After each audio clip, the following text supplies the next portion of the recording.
Hi, this is Steve Merril, WagerTalk.com, right back here on Wager Talk TV with your college football top 25 video for this Saturday, September. It's October 15th. What are we in, week 7 now in college football? We're about halfway through the season here. This Saturday, October 15th, we've got 6 head-to-head top 25 matchups. The first time all year that we've had 6 matchups and with top 25 teams are facing each other. So needless to say, this is the biggest and deepest top 25 card we've had all season in college football.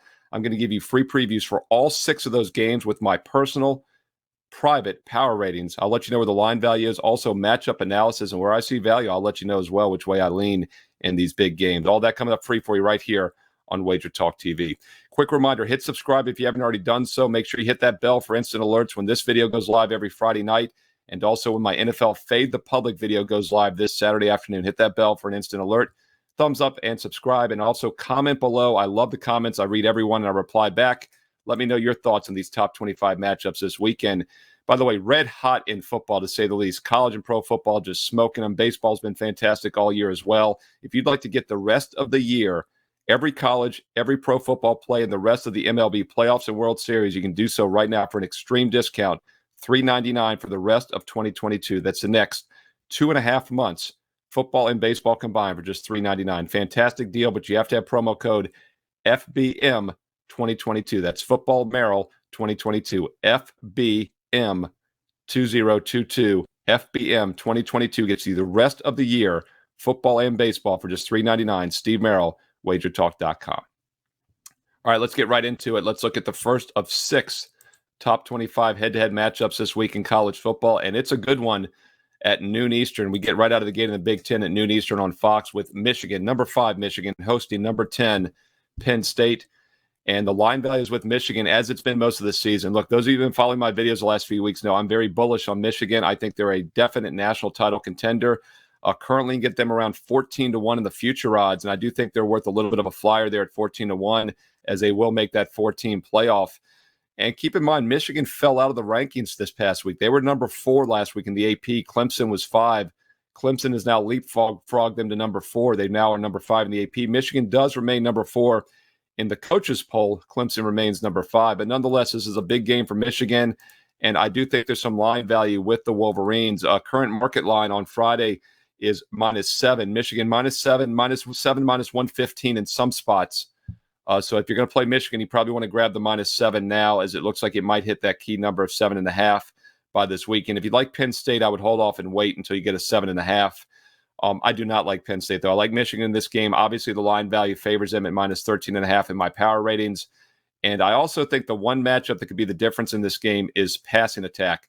Penn State throws for 7.5 yards per pass, 7.6 to be exact, but they've done so this year against a weak schedule of defenses that allows 7.7. Michigan gives up just 5.1 yards per pass. So I think the Nittany Lions are going to have a tough time throwing the ball in this game. And when they get behind, that's going to make it more difficult to catch up. And it also makes a backdoor cover less likely. So I do think Michigan pulls away in this game, and there's line value as well, as my power ratings favor them by 13.5. That's the Michigan Wolverines. Goes early at noon Eastern on Fox. We're going down in scheduled time, start time. Next set of games, the next 3 games actually all go at 3:30 Eastern. Let's look at a huge matchup, a top 10 matchup in the SEC between number 3 Alabama at number 6 Tennessee. My power ratings favor Alabama by 2.7 points. So we'll say 2.5 to 3 points. That's where my math model is. So on the surface, there's definitely some line value with Tennessee in this game, catching over a touchdown. And I was a little surprised, actually, that my math model came this low, because it's been favoring Alabama in most games this season. Obviously, they're one of the best teams in college football. With the value, though, I'm not in a hurry to get in front of Alabama. So even though the current market line is 7.5, even a lot of 8s out there now, there is value, as my power ratings favor Bama by less than a field goal. Not sure I want to get in front of maybe what's the best team in college football still in a high-profile focused spot. Bama, obviously, last week had some turnover problems in that lackluster win against Texas A&M. Maybe that's one of the reasons my math model has bumped it down a little bit this week. 4 turnovers to 1, but 3 of them were fumbles. And fumbles, especially for high-level teams, are extremely random, about a 90% random rate. So the 3 fumbles last week made that score a little bit closer than it probably should have been. They still rushed for 288 yards against A&M. Tennessee this year has been very strong against the run, just 2.4 yards per rush allowed. I'm sorry, Alabama's been very strong against the run. Tennessee has as well, 2.8. So both teams giving up less than 3 yards per carry. Bama appears to run the ball better, though, than Tennessee. In fact, they're averaging an incredible 7 yards per rush attempt this year. And so in a competitive high game, single-digit price game, even though the power ratings say Tennessee has the line value, I'm not in a hurry to fade Alabama. We'll see how healthy Bryce Young is. I do my ESPN radio show in the Tennessee Valley every Thursday afternoon with Tom Abraham. They're reporting that Bryce Young's expected to play. He's looking pretty good. Not 100% healthy, though, and that's a concern, not knowing exactly where he is. So once again, this line does appear a little high if he's not 100%. And keep in mind, something I mentioned a few weeks ago here on this video when we were talking about that Arkansas game, same thing Tom Abraham told me on that radio show, is that Alabama's been a weaker road team the last years, especially against the spread. We all know that. But one of the reasons is because they have a lot of checking at the line of scrimmage. Bryce Young has a lot of responsibility, the ability to check off plays at the line of scrimmage, and that obviously is more difficult in hostile road environments. So Bama's been a weak road team, and this line is too high. So on the surface, it appears to be some value with Tennessee. But you know what's keeping me off this game? The other reason is that we don't talk a lot about public data with college football. We all know the NFL Fade the Public video has that information every week. But the one time it does work in college sports, and we have a few games here in this video this week, I'll get to one later, is when there's public dogs in high-profile top 25 games, and Tennessee looks like a very public underdog this week. Very rare that the public is fading Alabama, a high-profile national title contender, but that's the case this week. So even though there's line value with Tennessee, and that looks like a big number, and I agree it is too big, be careful with Tennessee here, as there's some contrarian angles that favor Alabama. Tennessee, a very public dog at 3:30 Eastern. By the way, that NFL Fade the Public video will be up Saturday afternoon. It is yet to be below 500 any week in weeks 1 through 5 so far, Fading the Public. We'll see how it does in week 6. That information this weekend here on Wager Talk TV. All right, let's look at another 3:30 Eastern game in college football. This time a Big 12 game between Oklahoma State and TCU, a pair of unbeaten 5-0 teams. Number 8 Oklahoma at number 13 TCU. And my line value in this game says, well, not necessarily line value. My power ratings say that TCU should be a 4-point favorite in this game. Current line on Friday afternoon as we head towards the weekend is 4. So there's no line value in this game. Power ratings have this line spot on at -4, TCU, the home favorite. Look-ahead line was -1 this summer. So obviously Oklahoma State's performing a little bit better than expected. This line did open as -3 earlier in the week. It's now up to 4, which is exactly where my power ratings are. Last week, TCU had a barn burner against Kansas, 38-31 victory as a 7-point favorite. Actually, a 6.5 to 7-point favorite. It's the first time since late last season that the Kansas Jayhawks did not cover the point spread. They either pushed or lost by half a point. 2 turnovers each, high-scoring game, 69 points there. Oklahoma State also high-scoring game, 41-31 win against Texas Tech, 72 points there. They barely missed out covering as an 11-point favorite. And the one thing is, both teams ran a lot of plays. In fact, Oklahoma State had 86 rushing and passing plays. And their opponent, Texas Tech, had 104 plays in that game. So needless to say, you do have to worry about fatigue for both of these teams after high-scoring games last week. If that's the case, maybe the defense has showed a bit. Total in this game opened 68. It's up to 68.5 in most locations. Would not disagree with the over. Especially if both defenses are tired in this game. And it does appear both offenses hold the edge. In fact, Oklahoma State this year, 6.1 yards per play against teams that allow 5.9. So TCU actually has a little bit of a defensive edge if they come fully rested, which I don't think they will.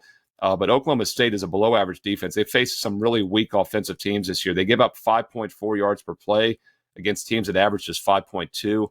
TCU is averaging 8.1. Think back a few weeks ago, TCU halfway through that Oklahoma game had 4 touchdowns of 62 yards or more, and they put up 55 points on the Sooners. Cowboys are a weaker statistical defensive team. So power ratings say this line is spot on at -4. Looks like TCU has a substantial offensive edge, though, and I think the over 68.5 is probably the best way to approach this game on Saturday afternoon. All right, one other daytime game, and I'm going to get to 2 nighttime games as well. Another game at 3:30 Eastern in the ACC. Surprising to see Syracuse in the top 20. But they're quietly having a nice season at 5-0. There's only 15 undefeated teams left out of 131 Division 1A teams. I bet if you were to quickly ask somebody, Syracuse would not be one of the first teams they name. By the way, James Madison cracked the top 25 for the first time ever. This is their first season ever at Division 1A FBS. They're 25th in the AP. Coastal Carolina on the outside looking in as the only undefeated team that's not in the top 25. So we have 14 of the 15 teams in the top 25 that are undefeated still of 131 Division 1A programs, FBS programs. Syracuse is one of them, and they come into this game 5-0, ranked number 18 at home against number 15 NC State, who does have a loss on the season, but that was a tough loss against Clemson a couple weeks ago. They bounced back with a good start against Florida State, and then it got close at the end. They held on for a 19-17 win. I talked about that game here in the video last week. I mentioned how Florida State was in a good spot against Wake, came up short. I thought maybe they were in a bad spot last week against NC State. It looked that way early on, but the Seminoles turned things on late, and NC State held on for the straight-up win, but they did not get the cover in that game. And now they go to Syracuse, and we'll see where this line closes. The look-ahead line months ago was going to be about NC State -4. When they opened it earlier this week, it opened 3, and it's pretty much been holding. That's the key number, although I'm starting to see some 3.5s out there. Syracuse is the home favorite. So 3 to 3.5, obviously a very key number in college football. There's about an 8 to 9% chance favorite's going to win by exactly 3 points. And I do think this line is too high. My math model makes a game a pick 'em. It actually makes Syracuse a half-point favorite, to be exact. So I do think at 3 or more, there's some line value with NC State, especially if it hits 3.5 or more, which it has started to do in some locations. As far as the matchup, NC State's a good defensive team, but not a good offensive team. Syracuse has been good on both sides of the ball, pretty average defensively, 6.5 yards per play this year, but they've done so against teams that allow 6.2. They faced a pretty weak schedule so far. NC State gives up just 4.9. So Syracuse's offense will be stepping up in class, but that's always a difficult place to play up there in upstate New York in the Dome, Carrier Dome here. So we'll see if NC State can get it done. It's not a great scheduling spot for them, but there is line value at 3.5 or more as my power ratings favor Syracuse by just 0.5 point. All right, those are your 4 daytime top 25 matchups for Saturday college football this week 7, Saturday, October the 15th. 2 nighttime games, which I'm going to get to for you in a moment here. But first, a quick reminder, we have been just incredibly hot in football this season. NFL's been smoking it all year. College football profitable as well. In fact, up almost 30 units in college and pro football, and there's plenty more to come. In fact, we have 2.5 months to go still in 2022. We also have the baseball playoffs. Divisional rounds are going on this weekend. The AL-NL Championship Series starts next Tuesday and Wednesday, and then we have the World Series after that. So about a month of baseball to go as well. What a great time to be playing college and pro football and baseball, and there's never been a better value than to sign up right now with a very special promo code, which I've given out on this video only this week, FBM 2022. That's F as in football, B as in boy, M as in Merrill, 2022. FBM, Football Merrill 2022. FBM 2022 gets you the rest of 2022, the next 2.5 months, college and pro football and baseball included, for just $3.99. Fantastic offer. Get it on my page right now, Steve Merril, wagertalk.com, and you got to use promo code FBM 2022. All right, let's look at 2 more top 25 matchups for Saturday, October the 15th. These are both night games, and we'll start at 7:30 Eastern in the SEC. Number 16, Mississippi State at number 22, Kentucky. Kentucky holding on to the top 25 despite being 4-2 straight up and despite back-to-back losses against Ole Miss and South Carolina. And you would have thought maybe that loss last week against South Carolina would knock them out. I think the voters are giving them another chance to remain top 25 as they have had the quarterback injury. The line indicates that the quarterback will be back, and that is because the line has dropped quite a bit here the last couple of days. We talked about this game on Thursday on College Football Today, myself, Adam Trigger, and Drew Martin. And Drew mentioned how this line has dropped from 6.5 down to 4, which would indicate, obviously, you're going to have your starting quarterback back. And the total I mentioned has gone up about from 46 to 49 from earlier in the week. So as of now, it looks like Kentucky's going to be pretty healthy. I think they're pretty good at the pass attack no matter who they have back there. But one thing Kentucky has not done well this year is run the football. This is a team that struggled to run the ball. 34 attempts a game. They're averaging just 2.9 yards per rush. And I bring that up because Mississippi State has been below average defending the run this year. Mississippi State's been very good defending the pass. They give up just 6.2 yards per pass against teams that average 7.4. And Kentucky relies heavily on the passing attack. So looks like a decent matchup there for Mississippi State from that aspect. And, of course,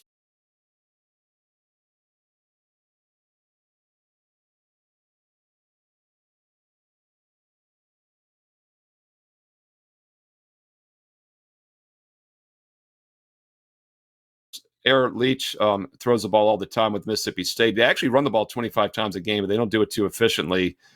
Kentucky's been pretty good against the run. They've also been very good against the pass. So you've got two teams that like to throw the ball and two teams that defend the pass well. Now that the total's gone from 46 up to 49, maybe make a case for the under. I'm not usually in a hurry to play under 49 in college football, but both pass defenses match up pretty well against two teams that like to throw the ball at 7:30 Eastern on Saturday night. We'll see how this one plays out.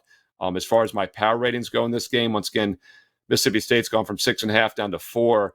My power ratings favor Mississippi State by less than 3, actually 2.8 to be exact. So that's another reason the line has dropped a little. If Kentucky's healthy, which it appears like they are, that line was too high, as my power ratings favor Mississippi State by just 2.5 points on Saturday night. That's at 7:30 Eastern on the SEC network. All right, one of the best games of the week finishes us off this video at 8 o'clock Eastern on Fox in the Pac-12. We got number 7 USC against number 20 Utah, another 2-loss team that is hanging on to a top 25 ranking. And that's because the Utes had a bad loss last week against UCLA as a road favorite. Not necessarily a bad loss. UCLA undefeated on the season, but they were a road favorite. And it was a bad loss for Utah because it basically has eliminated them. Well, not basically. It has eliminated them from national title contention. Utah had hopes when they came in this season as maybe sneaking into that 14 playoff. Tough loss at Florida, a game that could have gone either way in week 1, but that didn't eliminate them. One loss, they still had a chance. That second loss last week definitely leaves them hanging out there. And that's my concern because my power ratings actually favor Utah by 6.5 in this game. So there is line value with the Utes at home laying around a field goal. In fact, as we head into the weekend right now, Utah is still a pretty solid 3.5-point favorite in the betting market. But I would wait on this one. You might be able to get a -3 by kickoff, 8 o'clock Eastern Saturday night. The reason being is because, red flag alert, we have another public dog. I mentioned how Tennessee was a public dog. Well, guess what? USC Southern Cal is looking very public this week as well. Those of you that fast-forwarded to the night game and missed what I mentioned earlier on the Tennessee-Alabama game is we don't use public consensus data much in college sports, hardly ever in college basketball because there's so much sharp money. NCAA tournament, March Madness, a different story. That can get very public, and I do a public video in March for that. NFL is obviously the most public sport as all. We do the Fade the Public video every Saturday here on this channel. It's done very well over the last couple of years. I don't mention it much in college football because there is a lot of sharp money in college football. But these top 25 high-profile national TV games do get a lot of square money as well. And so the consensus data starts to work here, and USC is looking very public in this game. So that's a concern. The line values with Utah. I like Utah in this game. Once again, my only concern is do they show up with their A game after basically having their season ruined with that second loss last week? I think they do, though. First of all, this is a nighttime game, national TV against an undefeated conference rival in USC. This is like Utah's bowl game now. This is their playoff game. So I do trust them to show up here. And it's also a tough spot for USC. My clients at wagertalk.com have had a fantastic football season, though one of those best bet winners was a few weeks ago when we faded USC with Oregon State plus 5.5 as a live home dog. They didn't win the game. They led late, but they covered, and that's what matters. USC did not look impressive in that game. Despite having a 4-0 turnover edge, they only won 17-14. Last week, they did cover against Washington State. They failed to cover the week before against Arizona State. Not going to read much into those. They were double-digit favorites. But the only other road game this year as a single-digit favorite, once again, was at Stanford in week 2, a kind of a lackluster 13-point win in which they once again had a 4-0 turnover edge. So USC has had an 8-0 turnover edge in their 2 road games this year, and they haven't really been impressive winning either one of them. On the season now, in 6 games, the Trojans have yet to fumble the ball away, and they have 1 interception. They have 1 turnover in 6 games this season. Now, they are taking care of the ball. The quarterback's had 188 pass attempts with 1 interception. Obviously, he's pretty good at protecting the ball. But at some point, you're going to have some turnovers, and a tough road game in the thin air and altitude at Utah might be the spot that turnovers start to show. So I like Utah in this spot. Let's hope they show up and remain focused because there is some line value, and I think the matchup spot favors them. And also, we get that fade the public angle as well with USC being a public dog this week. If you like the Fade the Public angles, don't forget to check out that NFL Fade the Public video on Saturday afternoons here every week. It's done extremely well. It started 10-3 this week, the first 3 weeks of the season, Fading the Public. Public's gone 3-3 each of the last 2 weeks, but they've yet to be above 500 on any of the weeks this season. So it's a great filter or factor to use in your NFL handicapping arsenal. Hit subscribe and hit the bell for an instant alert when that NFL Fade the Public video goes live on Saturday afternoon. Do me a favor, thumbs up, like this video if you found the information useful, and most importantly, leave me comments below. I love my comments. I read each and every one of them, and I reply back. Let me know your thoughts on these top 25 matchups. Let me know your best bets this weekend in college football. And also, all you new viewers out there that are new to sports betting, leave your questions. I love the handicapping questions, the strategy questions, the betting 101 questions. I'm happy to answer them because there's a lot of other people out there that probably have the same questions. Whenever you have a question, leave it below. I'll comment back. And don't forget, if you want to start winning for the rest of 2022, now is the time to do so. Fantastic special, fantastic offer right now on my page, Steve Merril, wagertalk.com. NFL and college football up over 25 units already. We've got 2.5 months to go in 2022. Baseball playoffs are in full swing. Divisional series this weekend. Championship round the next couple weeks. Then the World Series into November. What a great time to be playing college and pro football and baseball. And I've got a fantastic promo code for you. Get the rest of the year, the next 2.5 months through December 31st, the rest of 2022 for just $3.99. That's every college football, pro football, and baseball best bet for the rest of the year for just $3.99 complete. But you got to have the promo code on this video only, FBM 2022. It's on your screen, Football Merril 2022, FBM 2022. Football Merril 2022 gets you both football and baseball for the rest of the year for $3.99. Steve Merril, wagertalk.com. Thanks for watching. Subscribe, like, and comment below, and check back Saturday afternoon this weekend for my NFL Fade the Public video right here on Wager Talk TV. Enjoy the games. Best of luck, and let's all cash in together.